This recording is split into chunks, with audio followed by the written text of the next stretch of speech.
The lock rattled twice, then went still. Alina Hartley pressed her back against the cold stone wall and stopped breathing. Someone was outside her door again. Not Nora, whose steps were light and quick. Not her mother, whose heels always clicked in a slow, deliberate rhythm meant to be heard. This was a heavier step, one that paused, waited, and then moved on without a word. She counted to 60 before she let herself breathe again. This was her life. 17 years old, and she had spent almost all of them inside 4 rooms at the far end of a great house called Hartley Manor. The East Wing, the servants called it, though never in front of her family. To her family, this part of the house did not exist. She did not exist, not outside these walls, not in any conversation that mattered, not in a single letter sent to relatives, not in a single portrait hung on the staircase. She moved to the narrow window and looked down at the garden below. Her sister Charlotte was walking there with a young gentleman, laughing at something he had said, twirling a parasol that matched her pale blue dress. Alina knew that laugh. She used to make her sister laugh like that too, back when they were small enough that the difference between them did not yet matter. Now Charlotte was the daughter the world was allowed to see, and Alina was the one who had to disappear. No one had ever told her exactly why. Her mother called her delicate. Her father, when he still spoke to her at all, called it protection. Protection from what, he never said. The staff had their own theories, whispered when they thought she could not hear through the thin walls. Some said she had been born wrong, marked in some way that would shame the family. Others said there had been a scandal before her birth, something involving her mother and a man who was not her father, and that Alina's face carried the proof of it. She had heard both stories so many times that she no longer knew which one, if either, was true. All she knew for certain was that the door to her room had a lock on the outside, not the inside, and that the key lived on a chain around her mother's waist. Nora arrived a few minutes later, slipping in through the narrow servants' passage that connected the east wing to the kitchens below. She carried a small basket covered with a cloth, and underneath the cloth, along with a heel of bread and a wedge of cheese, was a folded newspaper 3 days old. "Your mother had the steward walk the corridor twice tonight," Nora whispered, setting the basket down. "I do not know why. She has never done that before." Alina's stomach tightened. Did he try the door? "He did," Nora said. "I watched from the stairs. He tried it and then he left. I think he was only checking that it still held. Or checking whether I was still inside it," Alina said quietly. Nora did not answer that. She busied herself instead with straightening the thin blanket on Alina's narrow bed, the same task she performed every evening whether it needed doing or not, a habit that gave her hands something to do while her mind searched for something comforting to say. Nora was the only person in the house who treated Alina as though she were simply a girl and not a problem to be managed. She had been assigned to the East Wing 5 years earlier, when the previous maid had grown too curious and had been dismissed within a week of asking too many questions. "There is word downstairs," Nora finally said. "Guests are coming, important ones." Alina's heart quickened despite herself. Guests never came to Hartley Manor, not proper ones. Her family kept the house closed to visitors, claiming her mother's health could not tolerate the noise and bustle of entertaining. Alina suspected the truth was simpler. Guests asked questions. Guests wandered where they should not. Guests noticed things that a family desperate to hide something could not afford to have noticed. "What kind of guests?" Alina asked. "A duke," Nora said, lowering her voice even further, as though the walls themselves might carry the word to someone who would punish her for saying it. "The Duke of Ashcombe. He is traveling through the county and has asked to stay for a fortnight. Your father could hardly refuse a man of his rank." Alina turned the name over in her mind. She had heard of the Duke of Ashcombe before, in fragments gathered from old newspapers Nora smuggled to her.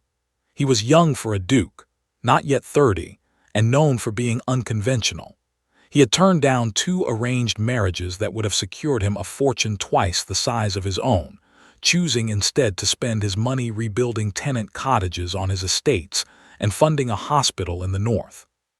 The papers could not decide whether to admire him or be suspicious of him. Alina found herself intrigued by a man the world could not neatly categorize. "He will be here for a fortnight," she repeated, "and I am to stay locked in these 4 rooms the entire time." Nora's silence was answer enough. That night, after Nora had gone and the house had settled into its usual heavy quiet, Alina lay awake and listened to the small sounds that told her the world beyond her door was still moving without her. A door closing somewhere below. A carriage arriving late, wheels crunching on the gravel drive. Voices, too distant to make out words, rising and falling in greeting. She thought about the Duke of Ashcombe, this stranger who was about to walk the halls of her family's house without ever knowing she existed. For a moment, she allowed herself something dangerous. She allowed herself to wonder what it might be like if someone finally looked past the locked door and asked why it was there. She had allowed herself that thought before with other visitors, other strangers who came and went without ever climbing the narrow stairs to the East Wing. Every time, the hope had curdled into disappointment. No one ever asked. No one ever noticed. Her family had built their silence too carefully for that. But something about this particular arrival unsettled the house in a way she had not felt before. The extra candles lit in the hallways.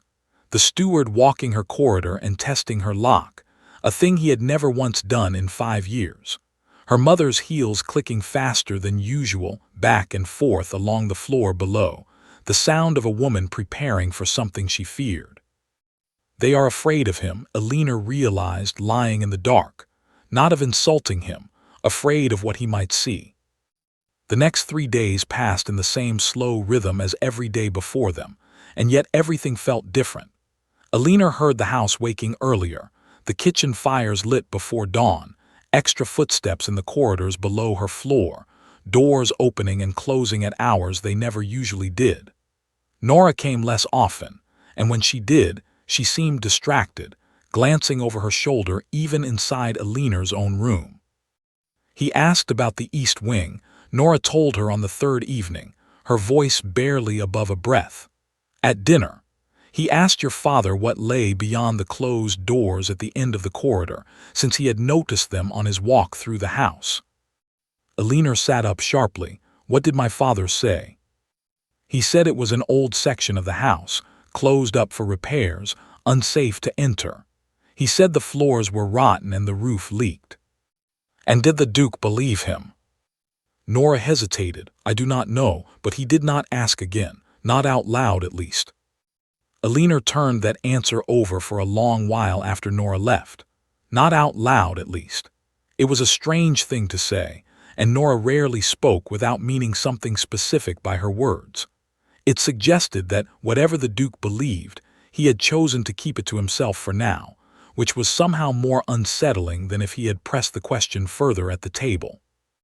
She began to notice small things in the days that followed, things that told her the house was being watched more closely than usual, and not only by her own family.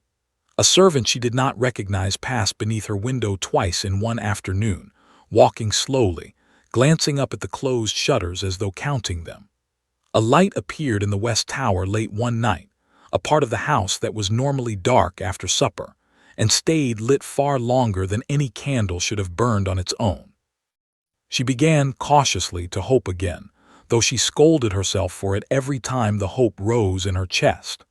Hope had betrayed her too many times to be trusted so easily, and yet she could not entirely smother it, not when something in the house had shifted, not when her family's carefully built silence seemed, for the first time in years, to be straining at its edges. On the 5th night since the Duke's arrival, Alina woke to the sound of footsteps in the corridor outside her door, slower and more careful than any she had heard before. She sat up, heart pounding, and pressed herself close to the door to listen. The steps stopped directly outside. For a long moment nothing happened.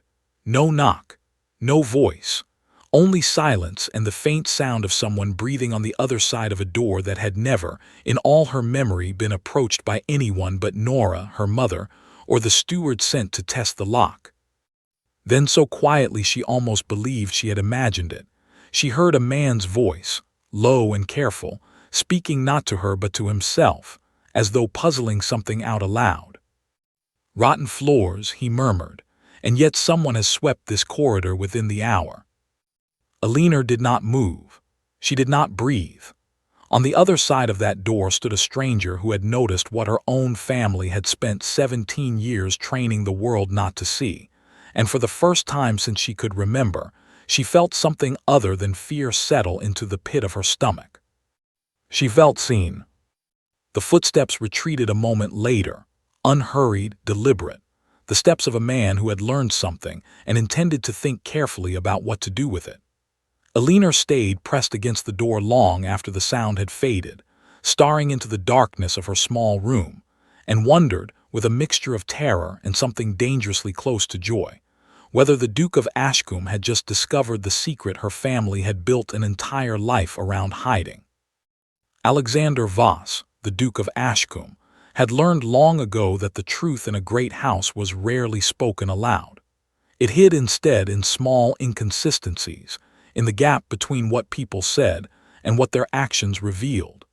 He had built something of a reputation for noticing these gaps, a habit that had served him well in matters of business and had made more than a few noble families uneasy in his presence. Hartley Manor was full of such gaps. He had arrived expecting a quiet fortnight in the countryside, a break from the pressures of his own estates and the endless stream of mothers presenting their daughters to him at every gathering in London. Lord Edmund Hartley was a distant acquaintance of his late father, and the invitation had come at a convenient time. Alexander had accepted without much thought, imagining pleasant walks, unremarkable conversation, and an early return to his own affairs. Instead, from his very first evening, something about the house had caught at his attention and refused to let go. It began with the daughter. Charlotte Hartley was polished, charming, exactly what a young woman of her station was trained to be. She spoke easily of music and poetry, laughed at the correct moments, and asked him thoughtful questions about his work with the tenant cottages. He liked her well enough, but there was a strangeness in the way Lady Constance Hartley spoke of her only daughter, as though she were reciting a fact rather than describing a person she loved. "My only child," she had said at dinner, gesturing toward Charlotte with a tight smile. "My only comfort in this house." Alexander had let the phrase pass without comment, but he had not forgotten it. A house of this size, with staff enough to run 3 estates and only one child in it. It was not unheard of, but something in Lady Constance's voice when she said the words had felt rehearsed, like a line delivered too many times to too many guests. Then there had been the corridor. On his second day, restless after a long morning of forced pleasantries, he had taken to exploring the house on his own, a habit he indulged wherever he stayed, since a house often told a visitor more about its family than the family cared to admit. He had wandered down a long gallery hung with portraits, noting the careful arrangement of ancestors going back generations, and had come at last to a corridor at the eastern end of the house, closed off by a set of heavy doors. He had tried the handle out of simple curiosity, locked. A locked door in a private home was not unusual. What had struck him instead was the state of the corridor itself, visible through a narrow gap where the doors did not quite meet. The floor beyond was clean, not merely tidy but recently swept, the kind of cleanliness that came from regular use, not neglect. A house with rotten floors and a leaking roof, as Lord Hartley had described it to him at dinner that same evening, did not have floors polished enough to catch candlelight. He said nothing of it at the time. Instead, he watched. Over the following days, he noticed the pattern of the household's movements more carefully than any of the Hartleys realized. A young maid, quieter and more careful than the others, made frequent trips toward that same eastern corridor, always with a basket or a folded cloth, always glancing over her shoulder before she disappeared through a narrow door near the kitchens that the other servants seemed to avoid. The steward, a heavy-set man named Grady, walked the corridor at odd hours, testing something Alexander could not see from a distance, the though the rattle of a lock carried easily enough down the empty hall. And Lady Constance grew visibly tense whenever the conversation drifted anywhere near the eastern side of the house. On the third evening, when Alexander had asked, quite innocently, what lay beyond the closed doors he had noticed on his walk, he had watched Lord Hartley's jaw tighten before the man answered, and he had watched Lady Constance's hand still completely around her wine glass, as though she had forgotten for a moment how to move. An old section of the house, Lord Hartley had said, closed up for repairs. The floors are unsafe. The roof leaks badly in that wing. We have been meaning to have it seen to for years. It was a smooth answer, delivered without hesitation, the kind of answer a man gives when he has said it many times before to many other guests. Alexander had nodded, thanked him for the explanation, and let the subject drop entirely, both at the table and in every conversation afterward. He had learned that pressing a lie too soon only taught the liar to build a better one. Better to let the household believe the matter closed and use the time that followed to look more carefully. He began his careful looking that same night, walking the eastern corridor long after the rest of the house had gone quiet, moving slowly enough that his footsteps made almost no sound against the stone. He had noted the swept floor again, this time in full moonlight through a high window, and had noted too the faint line of candlelight beneath one of the doors at the far end, a door that, according to Lord Hartley, belonged to a section of the house too dangerous and too unused for anyone to enter. He had stood outside that door for a long moment, listening. He thought once that he heard the smallest sound of breathing on the other side, quick and shallow, the breathing of someone very still and very afraid. He had spoken aloud without quite meaning to, thinking through the puzzle the way he often did when alone, and had caught himself wondering in that instant whether there was a person behind that door at all, or whether his imagination had simply filled an empty house with a mystery that did not exist. He did not test the handle that night. Something told him that whatever waited behind that door needed to be approached with far more care than a simple twist of a lock. Over the following days, Alexander turned his attention to smaller sources of information, the kind that great families rarely thought to guard. He struck up an easy friendship with the estate's old groundskeeper, a man named Peter who had worked at Hartley Manor for nearly 30 years, and who spoke with the loose comfort of someone accustomed to being ignored by his employers. Over the course of several conversations, spread across walks through the gardens and shared pipes on quiet afternoons, Alexander learned fragments that, taken alone, meant little but taken together, began to form a shape. Peter remembered 2 daughters born to Lord and Lady Hartley, not one. He remembered a difficult birth, nearly 18 years past, and a physician who had stayed at the house for weeks afterward, far longer than any ordinary delivery required. He remembered whispers among the older staff, most of whom had long since left service or passed away, about a second child kept apart from the family from her earliest days, though Peter himself had never seen her with his own eyes. He remembered, too, a fire in the east wing when the child would have been very young, and the strange fact that the wing had never been fully repaired afterward, despite the family's considerable wealth, as though leaving it in a state of apparent ruin served some purpose of its own. "It is not my place to say more than that," Peter told him one afternoon, his eyes fixed on the garden hedge he was trimming rather than on Alexander's face. "But you strike me as a man who notices things others miss, my lord. I would simply say that not everything closed up in that house was closed for the reasons given." Alexander thanked him and said nothing further, though the words stayed with him for the rest of the day. By the end of his first week at Hartley Manor, Alexander had assembled enough pieces to be certain of one thing. There was a second Hartley daughter, alive, hidden, and kept from the world by her own family for reasons no one in the household seemed willing to speak of directly. What troubled him most was not simply the fact of her existence, but the careful, deliberate effort that had gone into erasing her from every visible corner of the family's life. A lie told once was an accident. A lie maintained for nearly 18 years, reinforced by locked doors and rehearsed explanations and staff too frightened to speak, was something closer to a system, built and maintained with purpose. He thought of his own sister, 3 years younger than himself, who had been born with a weakness in one leg that caused her to walk with a slight limp for her entire life. His father had never once considered hiding her away. If anything, the old Duke had made a point of bringing her into every gathering, every formal dinner, daring anyone in attendance to treat her as anything less than his daughter. Alexander had grown up believing that this was simply how families behaved, that love did not shrink from difficulty or difference. Hartley Manor was teaching him, slowly and unpleasantly, that not every family shared that belief. He began to watch Lady Constance more closely during their remaining evenings together, searching her face for some sign of what drove her silence. He found something there that surprised him. Not cruelty, not exactly. Something closer to exhaustion, a woman who had spent so many years maintaining a single lie that the lie itself had become a kind of prison she could no longer imagine escaping.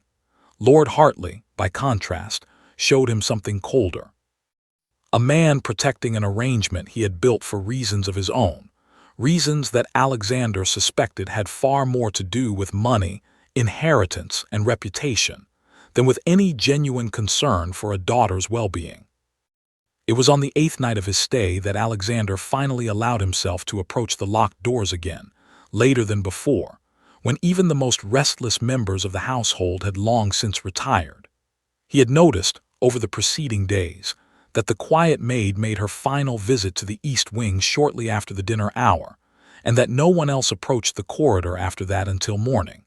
It gave him a window, narrow but real, in which to act without immediate discovery. He stood before the heavy doors for a long moment, considering what he was about to do.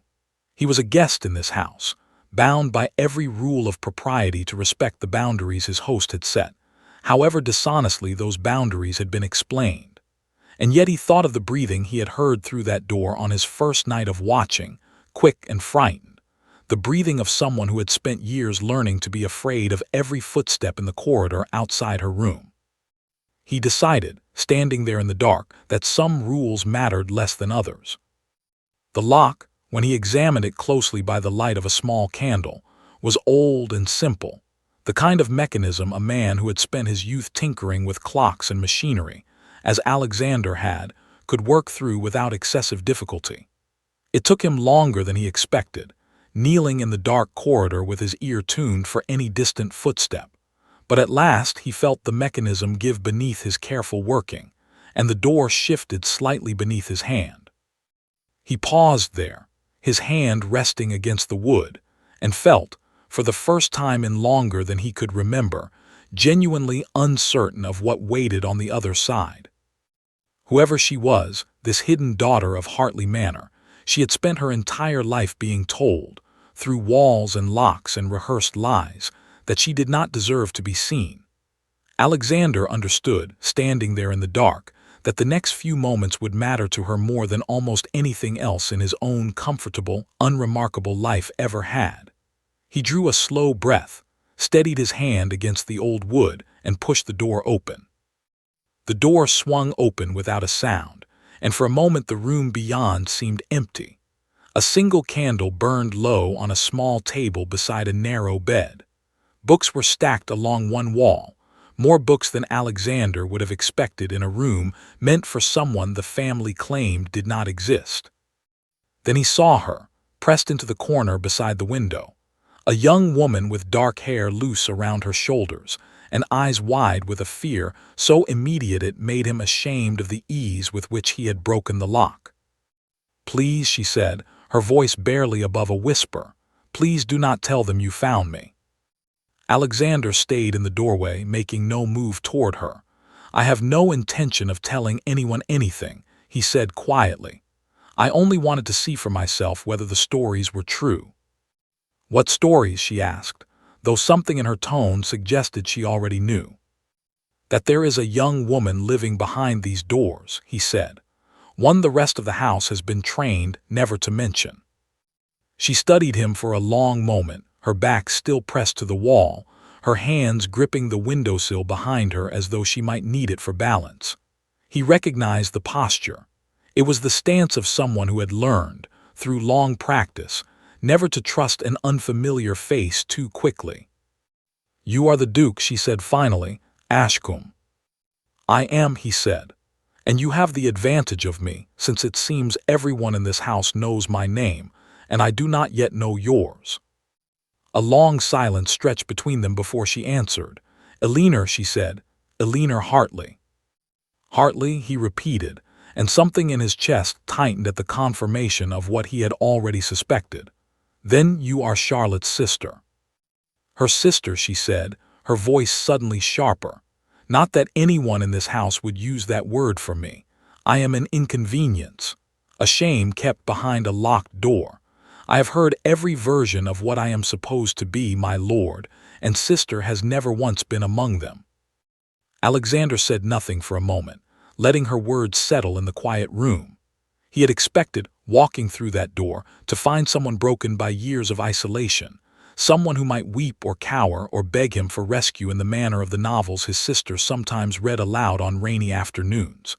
Instead, he found something far more striking.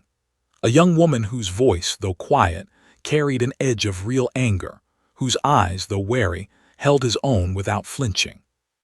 Whatever this house had done to her, it had not succeeded in breaking her entirely. "May I sit?" he asked, gesturing toward a small wooden chair near the door. "I would like to understand what has happened here, if you are willing to tell me." She hesitated, then gave a small nod, though she did not move from her place by the window. Alexander lowered himself into the chair, careful to keep a respectful distance, and waited. "I do not know the whole of it myself," she began slowly. "I have only ever had pieces, gathered from things I overheard or things Nora dared to tell me. My mother says I am delicate, that my health could never survive the world outside these rooms. My father calls it protection, though he has never explained what I am being protected from. The servants who remember my birth are mostly gone now, sent away or passed on, but the ones who remain whisper of a fire, and of something that happened when I was very small, though none of them will say precisely what." "A fire," Alexander said carefully. "I have heard the same from one of your groundskeepers." "Peter," she said, a faint, unexpected warmth entering her voice for the first time.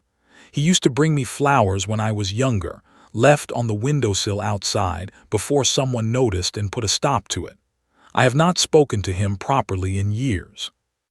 "He remembers you fondly," Alexander said, and watched something shift in her expression, something soft and grateful that she seemed almost embarrassed to let him see. "Tell me about the fire," he said gently, "if you know anything at all." Eleanor moved for the first time, crossing slowly to sit on the edge of her narrow bed, putting a small distance between herself and the window, as though the memory required a different kind of courage than simply standing still. "I was very young," she said, "too young to remember it myself, but I have pieced together enough over the years to believe it happened not long after I was born, somewhere in this very wing. I do not know how it started or who was hurt if anyone was. I only know that afterward, everything changed. My mother stopped bringing me into the rest of the house. The doors were fitted with locks that had not been there before, and slowly, over the months that followed, I simply disappeared from every account of the family that reached beyond these walls." Alexander turned the story over carefully in his mind. A fire, followed immediately by a total and permanent isolation of an infant daughter, was not the behavior of parents protecting a child from illness or frailty. It was the behavior of parents concealing something they believed the fire had revealed, or perhaps concealing their own responsibility for whatever had happened that night. "Do you believe the fire was an accident?" he asked. "I have wondered," she said quietly. "I have wondered many things, lying awake in this room, year after year. I have wondered whether I caused it myself, somehow, though I was far too young to remember doing anything at all.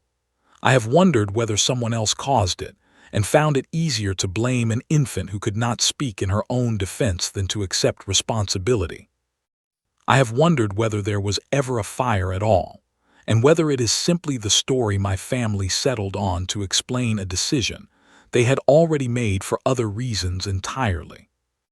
"What other reasons?" Alexander asked. "Money," she said simply. "I am the elder daughter, my lord, though no one in this house would ever say those words aloud.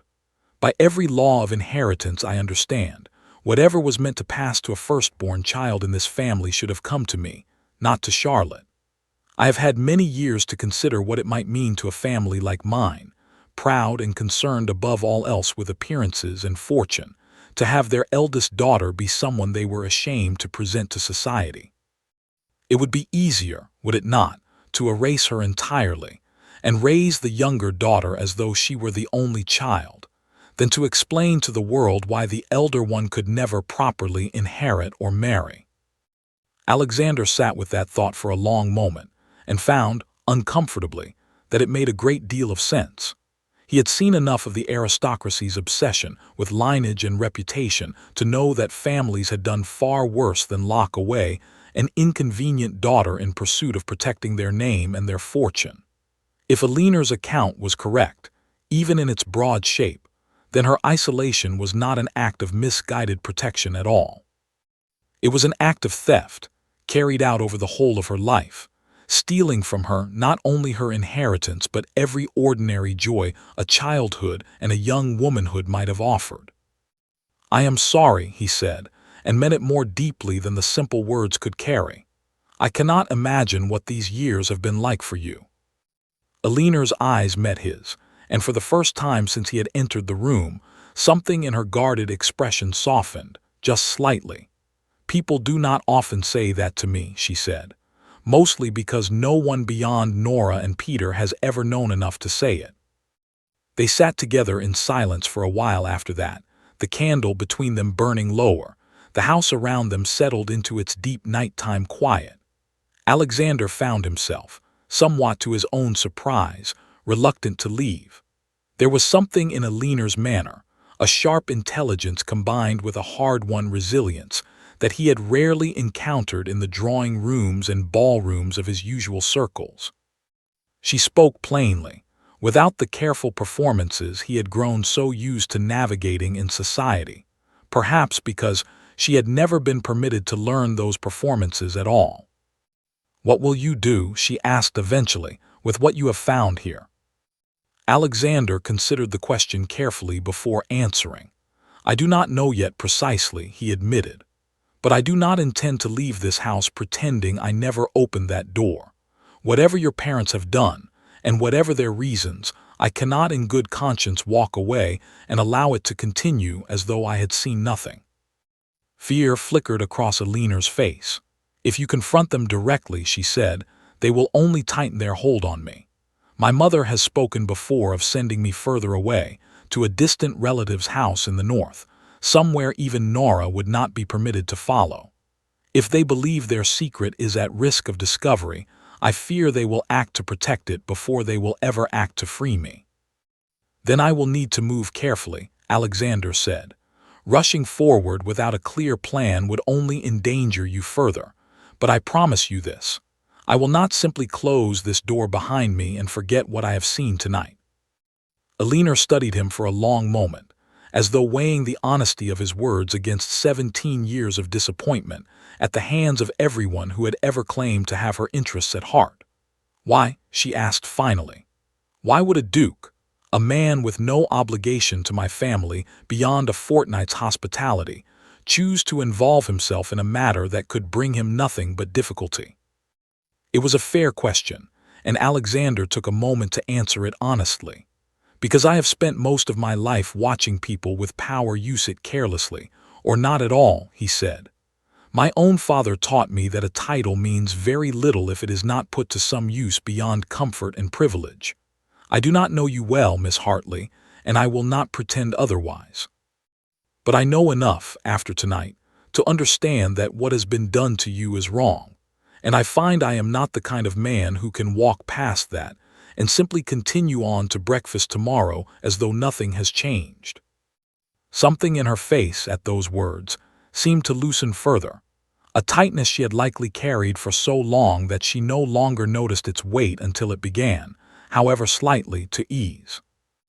They spoke for a while longer, more easily now, Alina asking careful questions about the world beyond her walls, about the work he had done rebuilding cottages on his tenant lands, about the hospital he had funded in the north.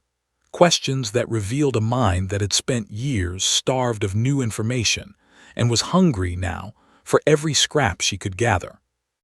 Alexander found himself answering at length, more than he usually did with new acquaintances, drawn by the earnestness of her curiosity and the quiet, careful way she listened, as though every word he offered was a gift she intended to keep. It was Alina, eventually, who noticed the hour, glancing toward the window where the first faint gray of dawn had begun to touch the edges of the sky. "You must go," she said, sitting up straighter. "If anyone finds you here, it will not only be dangerous for me, it will end whatever chance you have of helping me at all." Alexander rose from the chair, reluctant in a way that surprised him. "I will return," he said. "Not tonight, and not tomorrow, since I imagine your mother's steward will be walking this corridor with renewed suspicion after whatever noise the lock made earlier. But I will find a way, and when I do, I intend to bring you more than conversation." "What do you intend to bring me?" she asked, a faint, cautious hope entering her voice for the first time. "The truth," he said simply, "and whatever freedom I am able to help you claim from it." He left her room as quietly as he had entered, easing the lock closed behind him with the same careful patience he had used to open it, leaving no sign that the door had ever been disturbed. He walked back to his own chambers through the gray light of early morning, his mind turning over everything he had learned, already beginning to plan the careful, deliberate work that lay ahead of him. Behind the locked door, Alina sat alone in the fading candlelight, staring at the space where the Duke of Ashcombe had stood only minutes before, and felt, for the first time in longer than she could remember, something she had almost forgotten how to recognize. It was not certainty, not yet, and not safety. But it was hope, real and warm and entirely her own, and she found she was no longer quite as afraid to let herself feel it. In the days that followed, Alexander moved through Hartley Manor with the careful patience of a man building a case he intended to win only once. He knew that a single misstep, a single question asked too directly, could give Lord and Lady Hartley enough warning to move Alina beyond his reach before he had gathered what he needed to force their hand. So he continued his role as an easy, pleasant guest, joining Lord Hartley for rides across the estate, complimenting Lady Constance on her garden, allowing Charlotte to believe, as she seemed increasingly to hope, that his interest in the family might extend to her personally. Beneath that pleasant surface, he worked with quiet determination. He wrote carefully and without revealing his purpose. To a solicitor he trusted in London, a man who had helped him untangle several complicated matters of inheritance on his own estates over the years. He asked the solicitor to look into the legal standing of firstborn daughters under entail arrangements similar to the one he understood governed the Hartley estate, and to research whether any record existed, in county birth registers or church documents, of a Hartley daughter born some 18 years earlier. He did not explain his reasons in the letter, only trusted that the solicitor's discretion, well tested over years of service, would hold. While he waited for a response, he continued his conversations with Peter, the old groundskeeper, drawing out further fragments of memory with patient, unhurried questions. Peter recalled, after some gentle prompting, the name of the physician who had attended Lady Constance during the difficult birth so many years before, a Dr. Alfred Pembroke, who had since retired to a cottage some 15 miles from the manor. Alexander resolved to visit him at the first safe opportunity, reasoning that a physician present at Alina's birth might hold answers no servant's memory could fully supply. He found his chance 3 days later, claiming a desire to ride out and see more of the surrounding countryside, an explanation Lord Hartley accepted without suspicion, since Alexander had made a habit of such rides since his arrival. He found Dr. Pembroke in his small cottage garden, an elderly man with sharp eyes that had clearly lost none of their attentiveness despite his advanced years. The old physician was cautious at first, wary of discussing a family whose patronage had supported his practice for decades, even after his retirement. But Alexander was patient and honest, and eventually the doctor's guarded manner began to soften. "I delivered 2 daughters that year," Dr. Pembroke admitted finally, seated across from Alexander at a small table beneath a shading tree. "The elder came first, a difficult birth, though the child herself was healthy enough once the danger had passed. The younger came 11 months later, an easier delivery altogether. I remember commenting to Lady Constance at the time how fortunate she was to have 2 daughters so close in age. She did not seem to share my enthusiasm." "And the fire?" Alexander asked carefully. "Do you know anything of it?" The doctor's expression grew troubled. "I was not present for that," he said. "I only know what reached me afterward, through the usual channels such news travels in a small county. There was indeed some manner of fire in the East Wing, not long after the elder child's first birthday. I heard it described as minor, contained quickly, no serious harm done to the structure of the house. And yet, in the months that followed, I noticed that Lord Hartley ceased calling upon my services for the elder daughter entirely. I assumed at the time that the family had simply engaged a different physician, one perhaps more convenient given the isolation the child seemed to be kept in. It was some years before I understood that no physician had been engaged for her at all, and that she had simply vanished from every record of the family's life." "Did you ever ask why?" Alexander pressed. "I did once," Dr. Pembroke said, his voice growing quieter. "Lord Hartley made it very clear that the matter was not open for discussion, and that any physician who valued his continued practice in this county would be wise to forget he had ever attended the birth of a second Hartley daughter.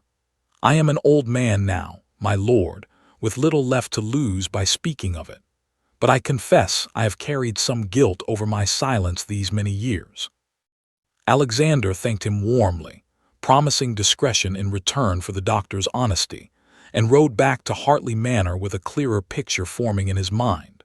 Whatever had happened on the night of that fire, it seemed increasingly likely that it had served, whether by accident or design, as the convenient excuse a family already inclined toward concealment needed to justify Aliner's total erasure from their lives. He returned to find the household in a state of unusual tension. Lady Constance met him in the entrance hall with a brittle smile that did not reach her eyes, informing him that Lord Hartley wished to speak with him privately before dinner. Alexander agreed, keeping his own expression carefully neutral, though his mind raced through the possible reasons for such a summons. He found Lord Hartley waiting in the study, standing rather than seated, a posture Alexander recognized as one of barely restrained agitation. "I understand," Lord Hartley began without preamble, "that you have been asking questions in the county about my family." Alexander kept his voice even. "I have enjoyed getting to know the area during my stay," he said. "I confess I find local history interesting wherever I travel." Lord Hartley's jaw tightened. "Dr. Pembroke is an old man, prone to confusion," he said. "Whatever he may have told you should not be given undue weight." "He seemed remarkably clear in his memory to me," Alexander said quietly, watching the effect of his words settle over Lord Hartley's face. "Clear enough to recall 2 daughters born to your household, rather than 1. The silence that followed stretched long enough that Alexander began to wonder whether Lord Hartley intended to answer at all. When he finally spoke, his voice had lost its earlier bluster, replaced by something colder and more calculating. "You are a guest in my house," he said. "Whatever you believe you have discovered is a private family matter, and I would ask you to remember your place, however elevated your title might be elsewhere." "My place," Alexander said, "is to be a man of conscience wherever I find myself, my lord. I have seen your elder daughter. I have spoken with her. I know precisely what has been done to her these 17 years, and I do not intend to pretend otherwise simply because you would prefer I did." Lord Hartley's face drained of color, then flushed dark with anger.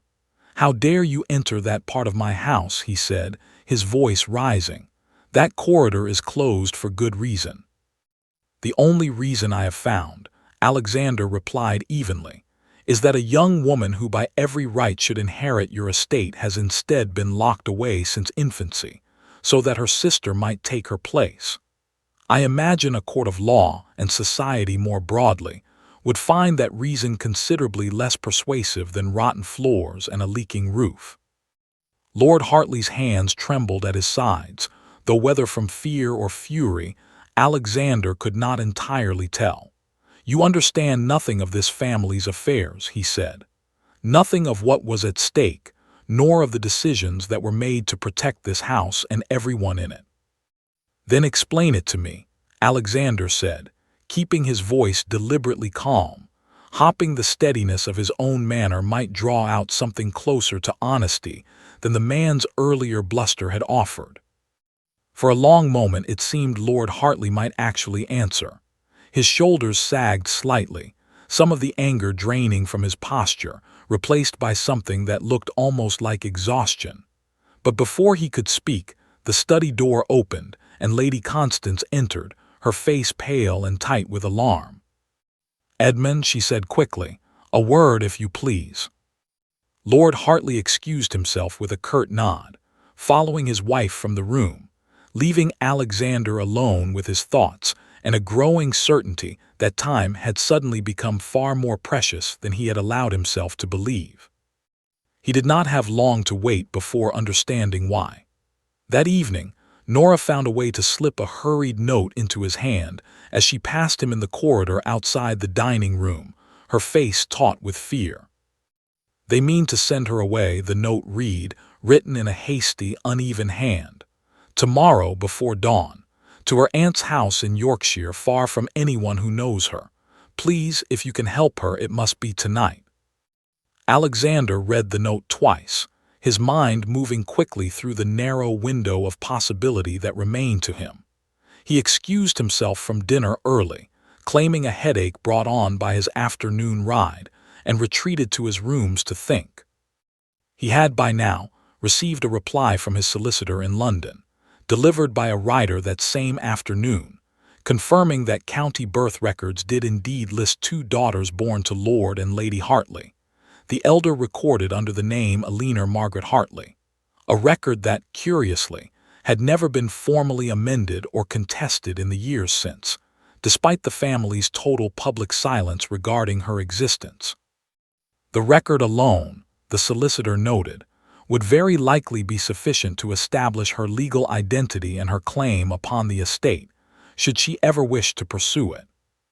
It was, Alexander realized, everything he needed to act. But acting would require moving faster and more decisively than he had originally planned, and it would require trusting Eleanor herself with a choice that had been denied her for the whole of her life. He waited until the house had settled into its late, uneasy quiet, then made his way once more toward the east wing, moving with even greater care than before, aware that Lord Hartley's suspicions were now fully awake. He found Nora waiting near the servants' passage, her face drawn with worry. "She knows," Nora whispered. "I told her what I overheard. She is frightened, my lord, but she is ready if you have a plan." "I have the beginnings of one," Alexander said, "but I will need her trust, and I will need it quickly." Nora led him through the narrow passage to Eleanor's door, standing watch at the corridor's edge as Alexander worked the lock open for the second time in a week.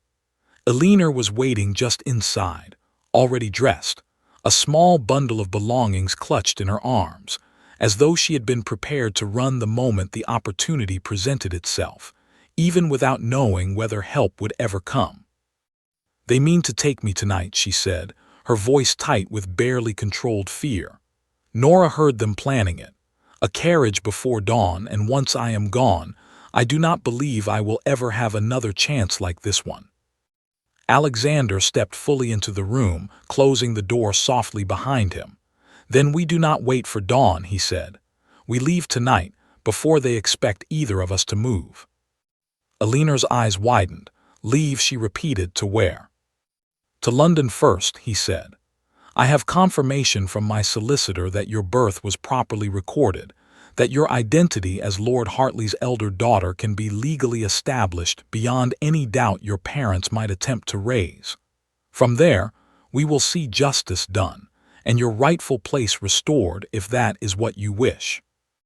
And if it is not what I wish, she asked, something fierce entering her voice even through her fear.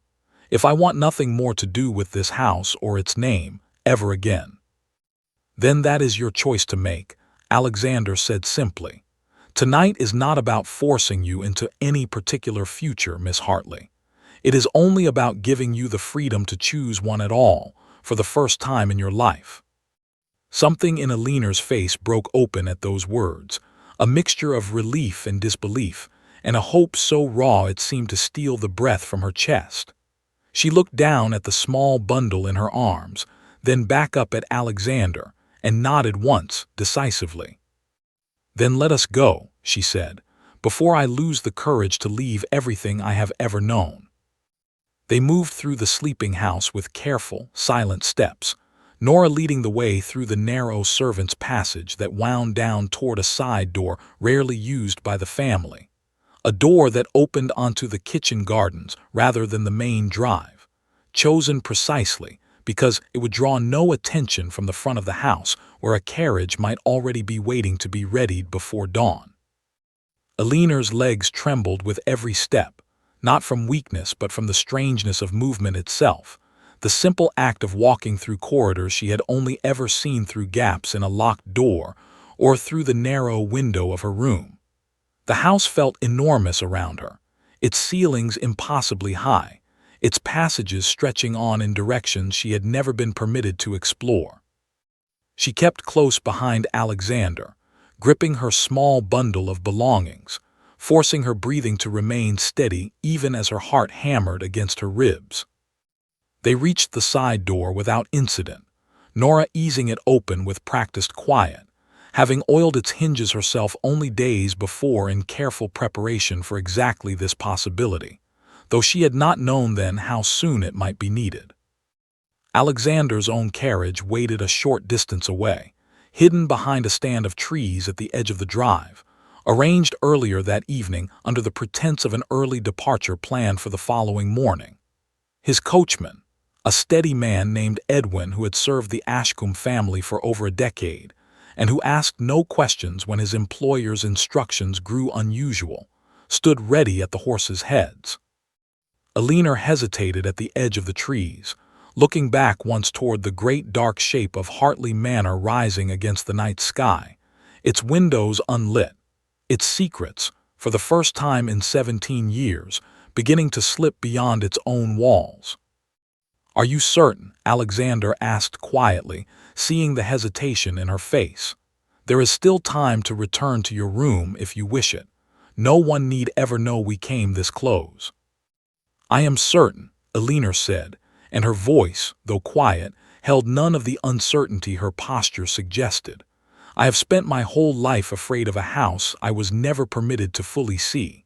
I do not intend to spend one more night within its walls if I can help it." She turned from the house without looking back again and climbed into the carriage. Nora came only as far as the trees, unable to leave her position without raising immediate suspicion that would endanger everyone involved. But she pressed a small parcel into Alina's hands before the carriage door closed, wrapped in the same worn cloth she had used to smuggle food and newspapers for so many years.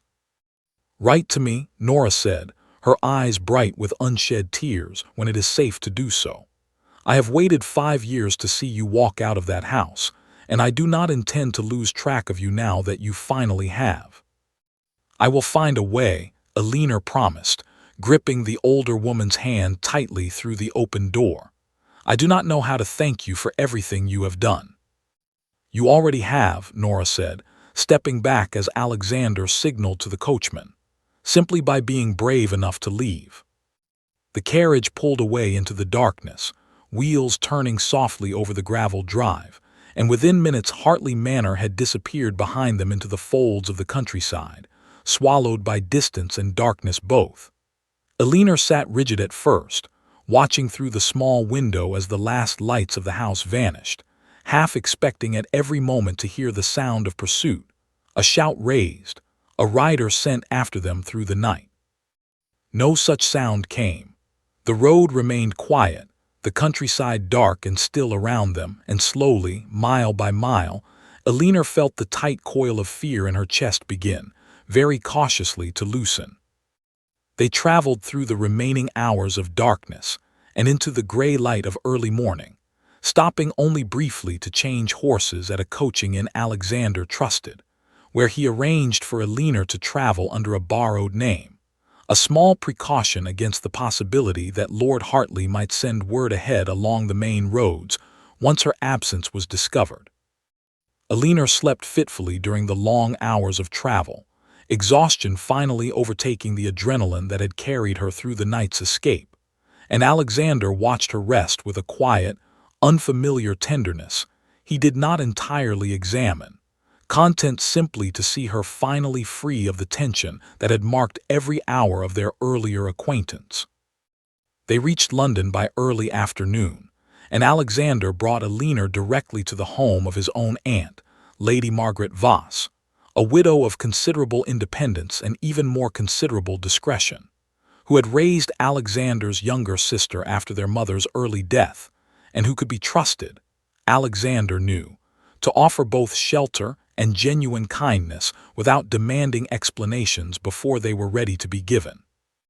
Lady Margaret received them with remarkable calm for a woman confronted, without warning, by her nephew arriving with a stranger in obvious need of both rest and protection. She asked few questions that first evening, simply arranging a room, a hot meal and a bath, and instructing her staff with quiet firmness that the young woman's presence in the house was not to be discussed beyond its walls until further notice.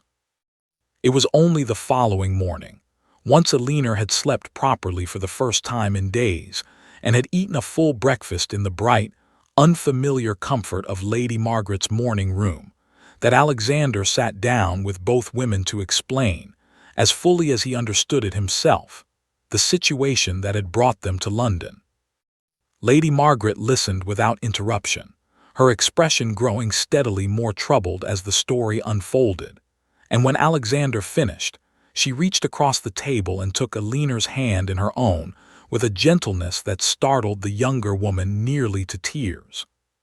"You have suffered a grave wrong, my dear," Lady Margaret said simply, "and you will find no judgment in this house, only whatever support you require to see it properly addressed." Over the following days, Alexander's solicitor, a careful and thorough man named Gerald Whitfield, arrived to meet with Elinor directly, bringing with him the county birth records that confirmed her identity beyond any reasonable dispute, along with copies of the entail documents governing the Hartley estate, which made clear that, absent any formal legal action altering the succession, Elinor's claim as elder daughter carried weight that no private family arrangement could simply erase through decades of silence.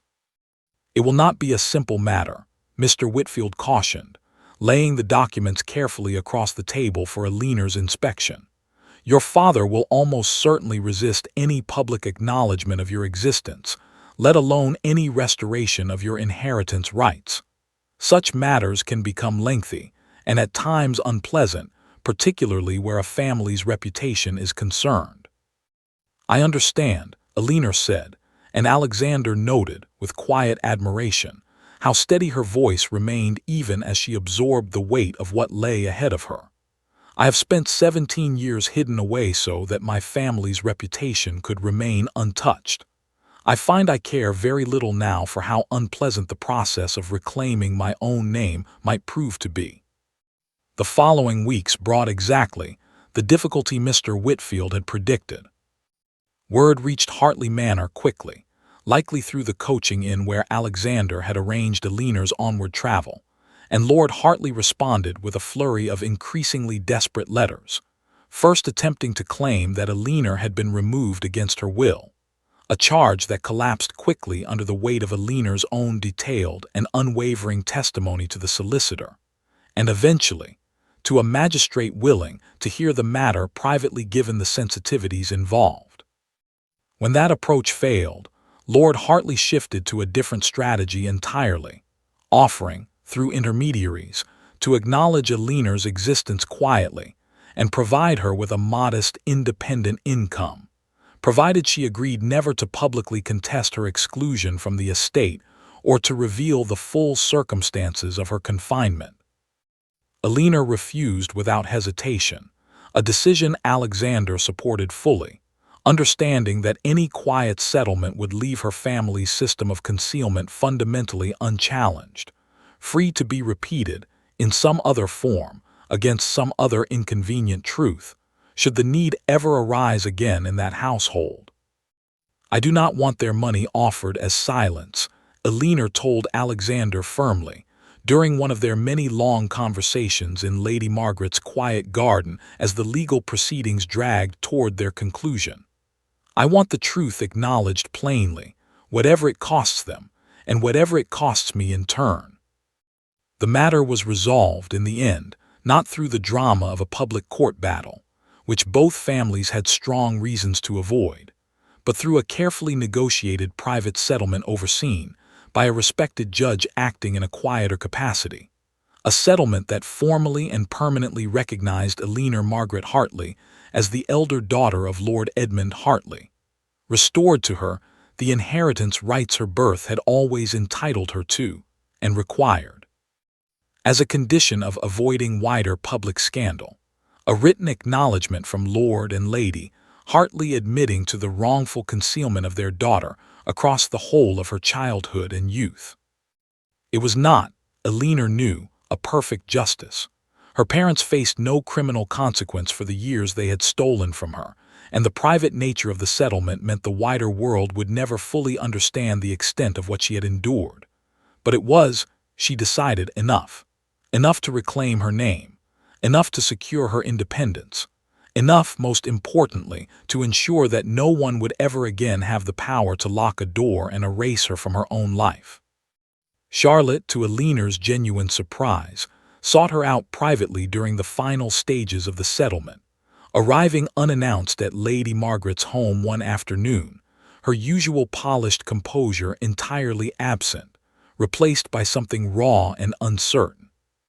"I did not know," Charlotte said, standing awkwardly in the doorway of the morning room, her eyes red from what had clearly been considerable crying. "Truly, Alina, I did not know you existed until I was nearly 12 years old, and even then I was told only the smallest fragment of the truth, enough to satisfy a child's curiosity and no more.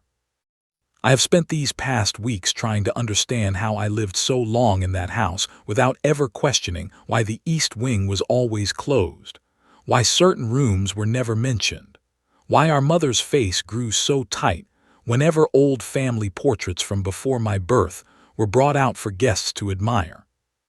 Alina studied her sister carefully, searching for some sign of the deception she had half expected, some evidence that Charlotte's ignorance had been more convenient than genuine. She found, instead, only exhaustion and a guilt that seemed entirely sincere. "I believe you," Alina said finally, and watched relief break visibly across Charlotte's face. "It is not your fault, Charlotte, what was done to me. You were a child as much as I was, shaped by the same silence, only from the other side of a locked door." "Can we begin again?" Charlotte asked hesitantly.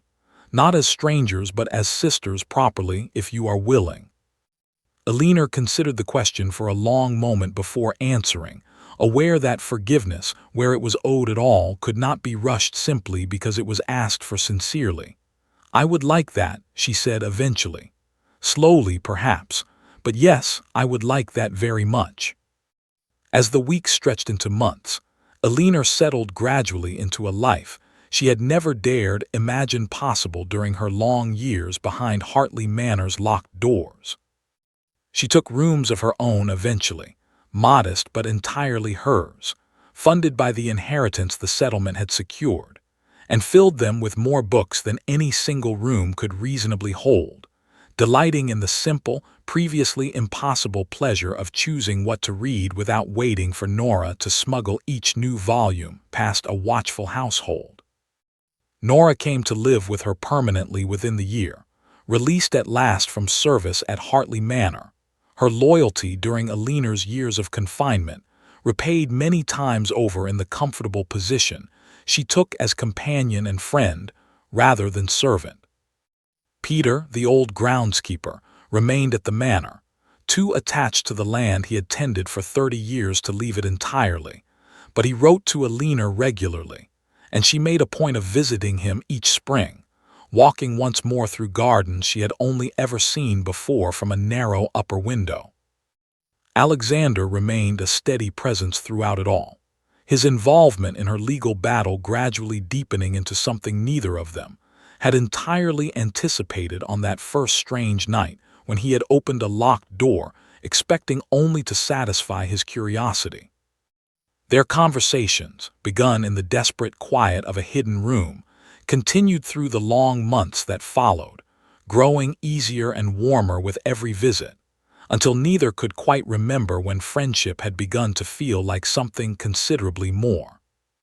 It was nearly a year after that first night when Alexander asked her, in the same quiet garden where they had spent so many long afternoons discussing everything from her ongoing legal proceedings to the books she had finally been free to choose for herself, whether she would consider sharing her newly reclaimed life with him permanently, not as a rescuer claiming credit for her freedom, he was careful to clarify, but as an equal partner who had simply refused, from that very first night, to let a closed door remain closed. Alina did not answer immediately, taking a long moment to consider the question with the same careful seriousness she had brought to every major decision since the night she first stepped out of Hartley Manor into the darkness beyond its walls. When she finally spoke, her answer carried the same quiet certainty that had marked her voice throughout the long months of her fight to reclaim her own name. "I spent 17 years being told what I was allowed to want," she said. "I do not intend to make any decision now without being entirely certain it is my own choice, made freely, and not simply gratitude wearing the shape of love." Alexander nodded, respecting the honesty of her answer more than he might have respected an immediate yes. "Take whatever time you need," he said. "I am not going anywhere." She took several more months before she gave him her answer, months spent in careful reflection, in long conversations with Nora and with Lady Margaret, in quiet self-examination that finally led her to a certainty she trusted completely. When she did give her answer, standing once more in that same garden on a bright spring morning, it was simple and unwavering. "Yes," she said, "not out of gratitude, and not because you opened a door I could not open myself, but because in every conversation since, you have continued to treat me as someone whose choices matter, and I find I want to build the rest of my life beside a man who understands that so completely." They married that autumn, in a small ceremony attended by Lady Margaret, by Nora, by Peter, and in a gesture that surprised many who had followed the quiet scandal of the Hartley affair, by Charlotte, who had worked hard over the preceding months to rebuild something real with the sister she had grown up never truly knowing. Lord and Lady Hartley did not attend. Alina had not expected them to, and found, standing in the small chapel surrounded by the people who had earned her trust and affection through action rather than blood, that their absence caused her far less pain than she might once have imagined. She had spent 17 years defined by a family that chose to hide her away. She intended to spend the rest of her life defined, instead, by the people who had chosen, again and again, to see her clearly. Years later, when their own children asked about the strange, sad house their mother had grown up in, Alina would tell them the story plainly, without bitterness, ending always with the same simple truth. "Sometimes," she would say, "the people meant to protect us are the very ones who lock the doors.